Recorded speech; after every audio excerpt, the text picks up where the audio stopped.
but I can do better without you. I can do better without you. I can do better without you. I can do better without you. I can do better without you. Hello, Africa in Denmark fans. Welcome to Feridah Rose, an Afro soul musician whom we present today to you. And Feridah, welcome. And you have just launched or released your new album, which is called Njabala. Yes. It's kind of different styles. Some Afro soul, of course, some reggae, Right. and some R&B stuff. Right. Yeah. And then the title track is Njabala. With this album, I guess I tend to introduce the sides of who I am as an artist. I felt like, you know, these are very good things that I could combine together. And you're right, there's also some reggae, a great deal of reggae music as well, which is also has been an inspiration through times. But getting back to Njabala, it's a song that is inspired by a childhood story that I learned when I was a kid. We used to tell it to each other. And it's about... Back home in Uganda. Yeah, exactly. Right. And I felt like, you know, this story, in short, it speaks about of a protected child, but it also has, you know, some issues about gender issues and equality. You know, a girl who's longing for equal rights, Right, yeah. irrespective of gender or color. A girl who wants to pursue dreams and fulfill them also. So that's what Njabala is to me. Yeah, you live here and grew up here in Denmark, and you know, on your new album, you've gone back. Also on the previous one, there are some tracks in your mother tongue. I've written songs in Danish, English, and Luganda.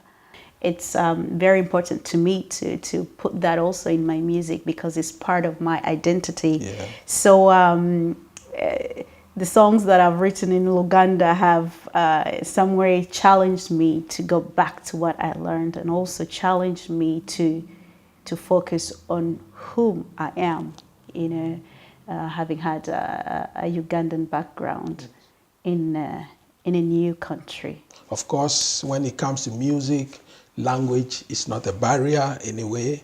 I've heard it during our concerts that people feel like, yeah, when you sang that song in your language, it sounded something different, so exotic. So that also inspires me to keep doing that.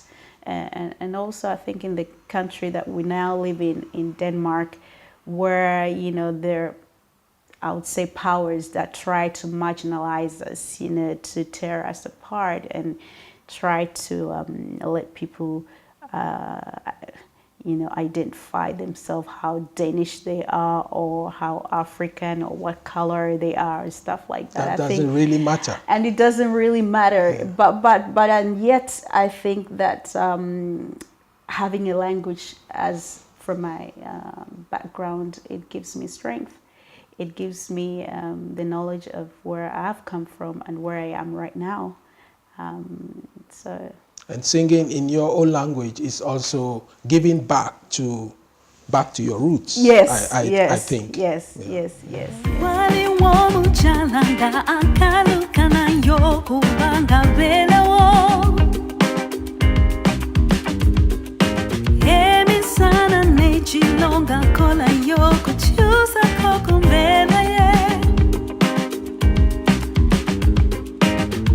She works hard for the dollar. And you are going back home to Uganda in September. Yes, I am. What are you going to do down there? We are going for a festival with my band. We're going to play in a Bayimba festival. And it's just so exciting because I haven't been home for many years, and going back there and taking, not just my music, and taking along friends that I've adopted here in Denmark from various countries, and also showing them my country, showing them my culture, and the beautiful colors and the people that are there. It's going to be exciting, also for me. I think 2 years ago I debuted with a single in Uganda, and that has been playing on air. And now we're going back with the new tracks and Njabala, the album. So it's very exciting. You're looking forward? Very much so, Yeah. very much so, yeah. So before going down to Uganda in September, what's Yes. going to happen, in the summer in Denmark? Yeah, we're playing some gigs. We have a few gigs we're pressing on just in a month's time. We'll be playing in a Metronome. We're also playing in Tivoli. Metronome in Frederiksberg, right? yes, And Tivoli in Copenhagen. Wow. And a few other concerts that I'm yet to finalize and get them confirmed. But obviously, I'll put them out on my website and also on Facebook. Nice. Yeah. Thank you very much for talking to Africa in Denmark, and we wish you all the best in the coming months. Thank you. And when you go back home Thank in you Uganda. so much. Thank you for having me. Thank you.